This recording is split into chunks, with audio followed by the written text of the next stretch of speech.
Guys,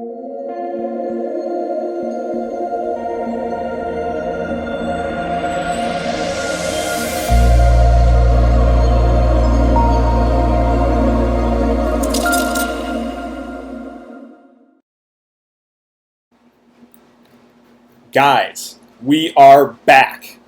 The NBA is finally back. Well, almost back. We got a little over a week until we have a 2-game slate next Thursday and a 6-game slate next Friday. The prices just came out, so I figured why not make an early look video for both this slate as well as Friday's 6-game slate. So I'll have a video up for Friday's slate as well right after this. But yeah, if you guys are new to the channel, my name's DK. I make daily videos breaking down NBA, NFL, PGA, and esports daily fantasy sports slates.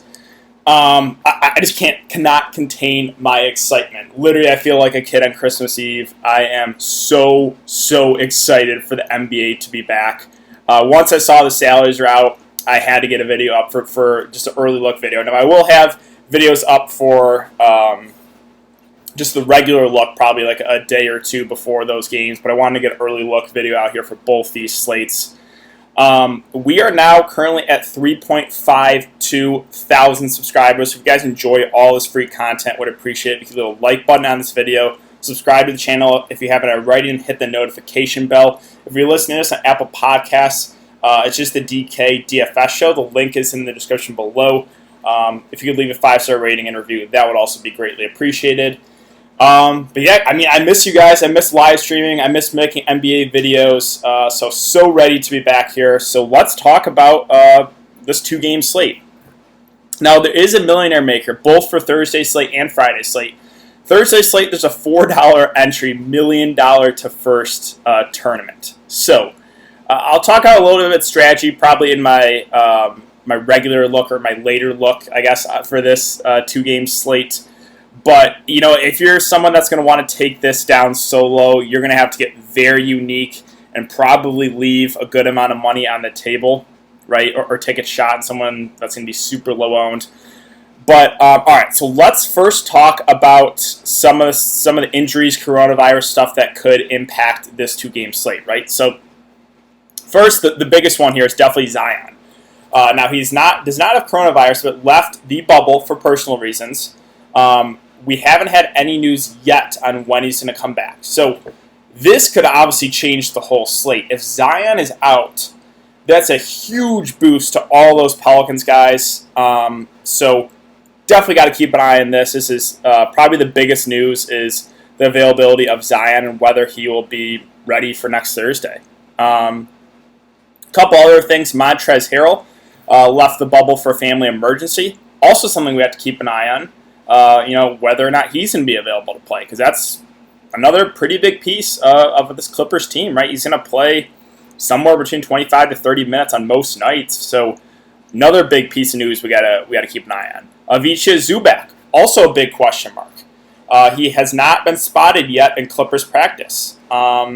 So, and there's no even, just reading through this, we don't know if he's even there yet. So, if both Zubac and Montrezl are out, we'll talk about it in a sec, but Joakim Noah would be my favorite value play in the slate. Right now, he started for their scrimmage or whatever, preseason game, whatever you want to call it. Joakim Noah started at center. So that's something to keep an eye on, obviously, is the availability of two of those bigs. Pat Beverly, another emergency. He left the bubble.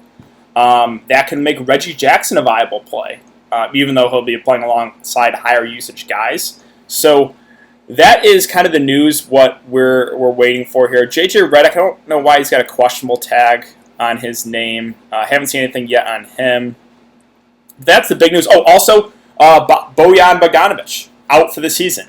Not going to play here for Utah. So that is, you know, he was a guy that I never liked playing for DFS purposes because he's so score independent, but those minutes, those 30-plus minutes, and that scoring production has to go somewhere.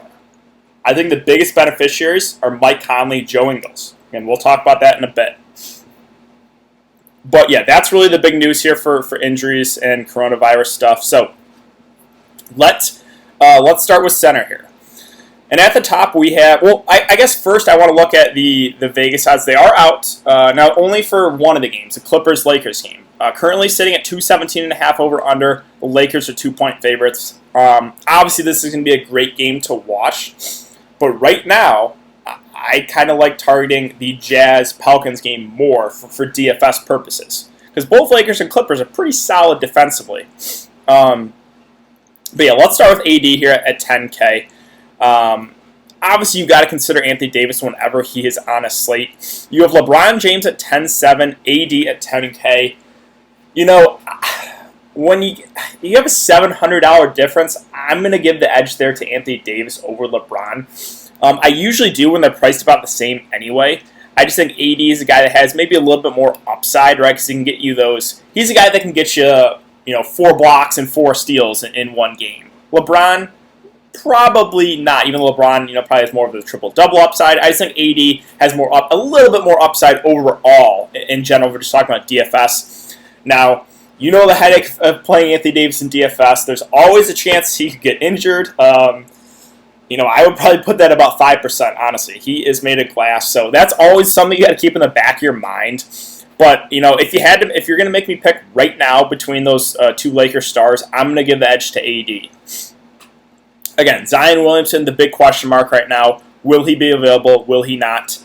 If he's available at 7.5K, I think he's priced about right. Not like overly excited about it, but again, if he misses, then I would really like some of those other Pelicans guys, guys like Lonzo, Ingram.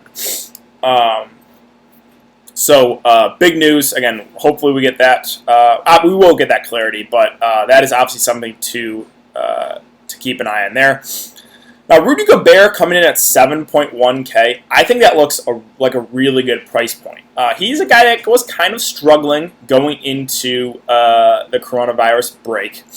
And he was the guy that shut down the NBA, so a lot of people not too happy here with Rudy Gobert. But a 7.1K price point for a guy that is going to play 33, 34 minutes in a really good matchup here against the Pelicans, I think that looks like a really good play. And normally I'm not a Rudy Gobert guy, but this price point and the matchup look really, really good.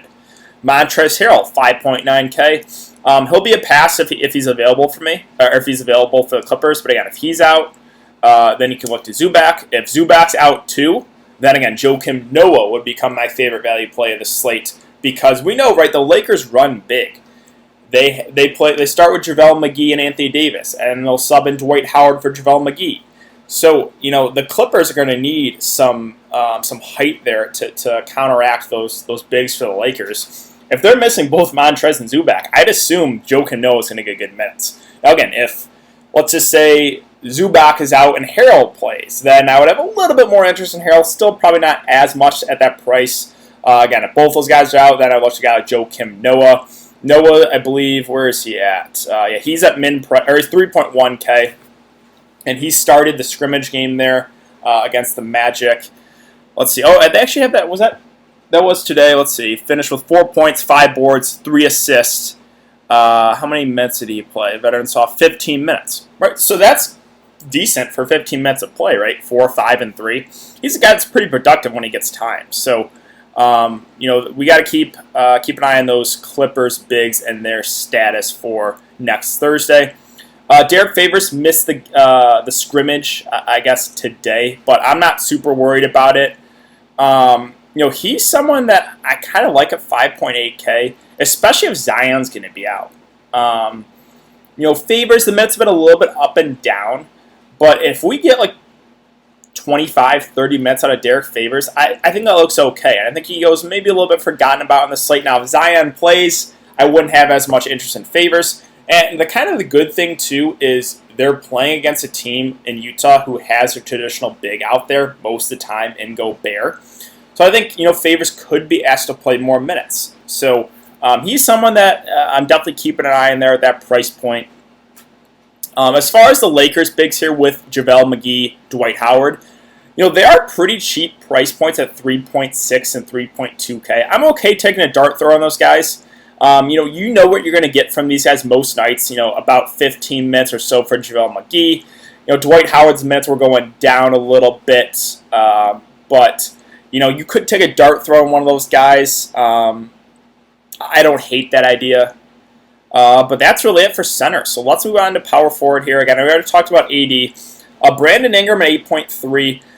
This is basically dependent on Zion news. If Zion is out, then I like Ingram a good amount. I think his upside goes up a lot. If Zion plays, then it's just like, I'm not super excited about it. So, again, strictly dependent there on whether or not Zion will be available. Royce O'Neal at 4.9K, just not for me. I know no Bojan Bogdanovic. He'll probably maybe get a few extra minutes, but he's not a high usage guy, right? The guys that I want to target with no Bojan are a guy like Joe Ingles, who fills up the stat sheet. A guy like Mike Conley, who has to play more minutes at the point. Or just get more minutes in general. So those are the two guys I want to target here on Utah. Royce O'Neal, at that price, is a stay away from me. Marcus Morris at 4.7 is just, again, this Clippers team is very, very deep. They basically have everyone healthy. Again, kind of dependent on those bigs news. Maybe Marcus Morris could get a few extra minutes if both Montrez and Zubac are out. But not someone I'm like over the roof about there or like super excited about there at 4.7. Kuzma at 4.5. Again, just okay. When the Lakers are fully healthy with AD and LeBron, I'm just not very excited about Kuzma. He's usually someone I look to if one of those two or both are out. Let's see. So a guy like JaMychal Green, this is another interesting. I think he would be someone also that would get more minutes. Him and Joakim Noah, if Montrez and Zubac are out, would be two of my favorite value plays. Really, I think both would be asked to play pretty good minutes. So, again, those two plays are strictly dependent on the availability of Zubac and Montrezl Harrell. But that's really it for power forward. So let's move on to small forward. Again, we have LeBron at 10.7. It's a close call, right? He was playing a little bit better basketball than AD going into the break. I think I slightly prefer Anthony Davis for the $700 difference. If you want to get to LeBron, that's fine.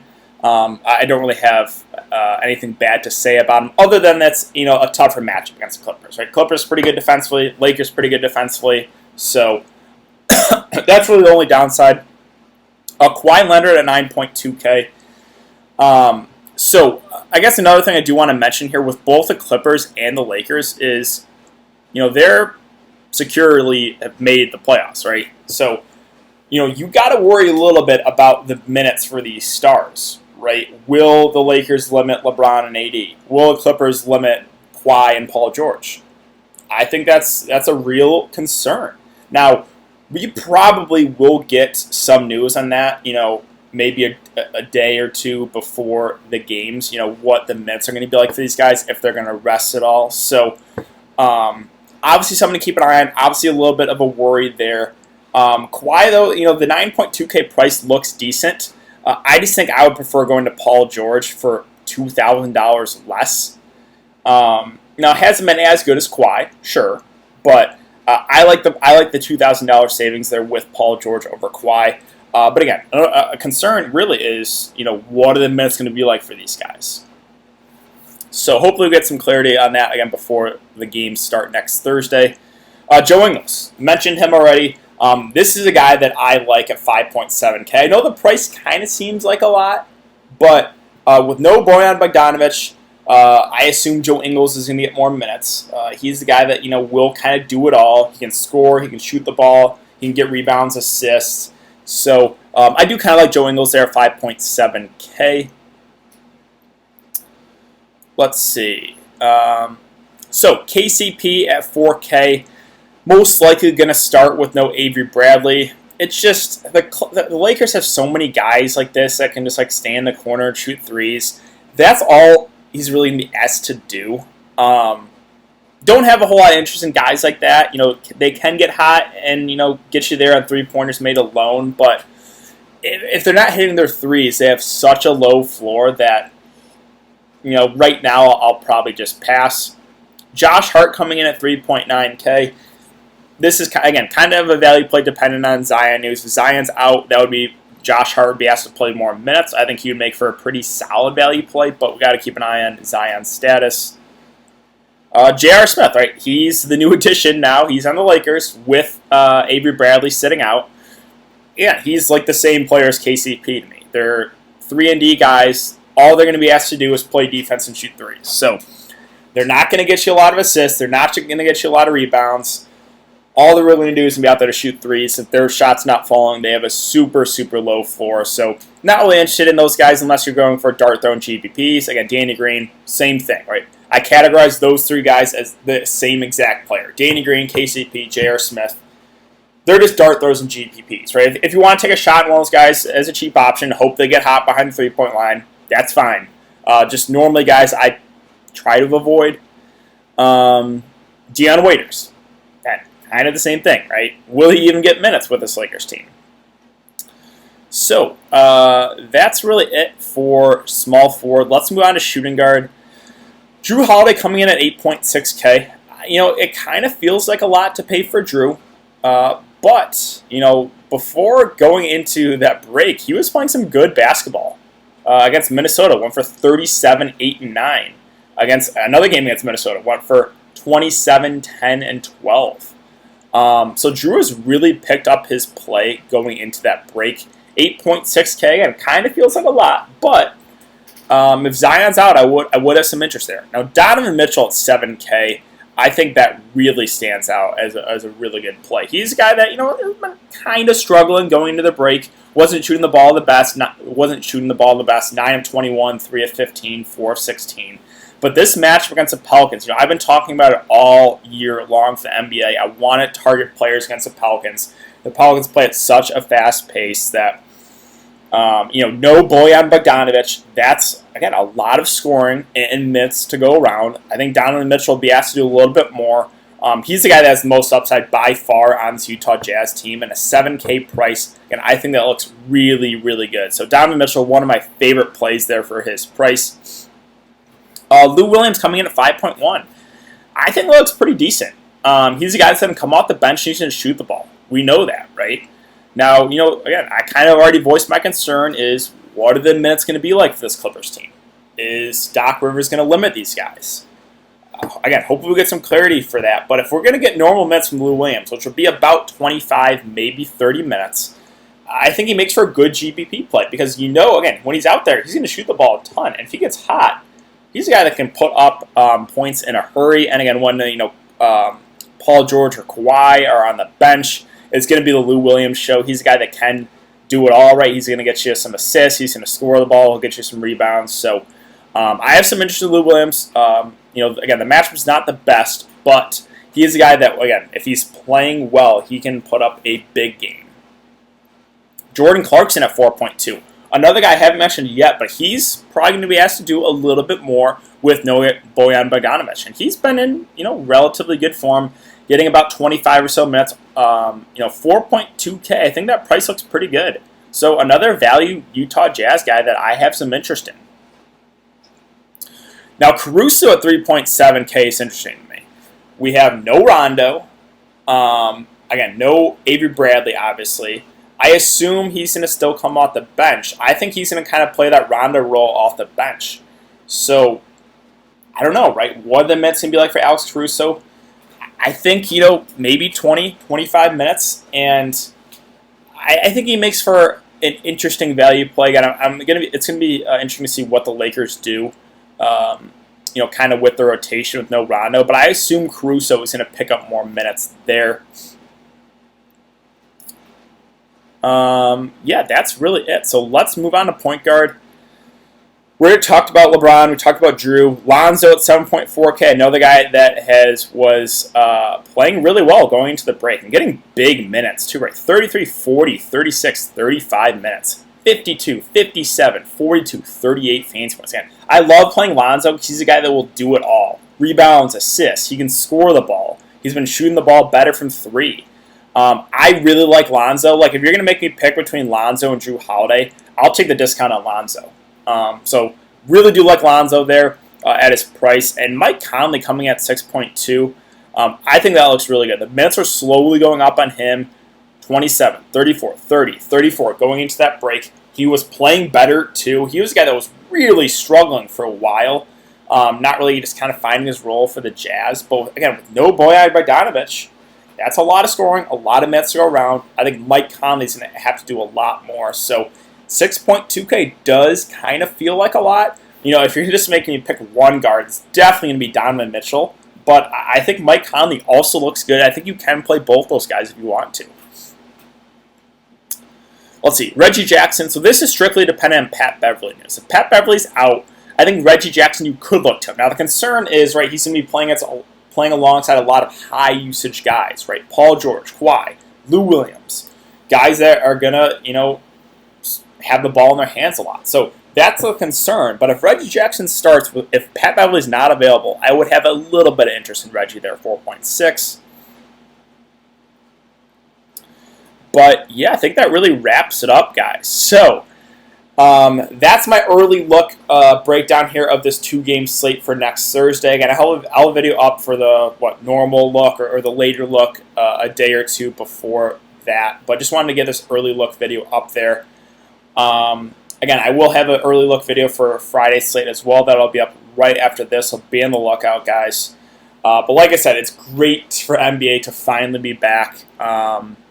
Super, super excited about it, and yeah, I'm ready. So thanks again for everyone to come and check the video. Hope you guys all have a good day, and I will see you all in the next one.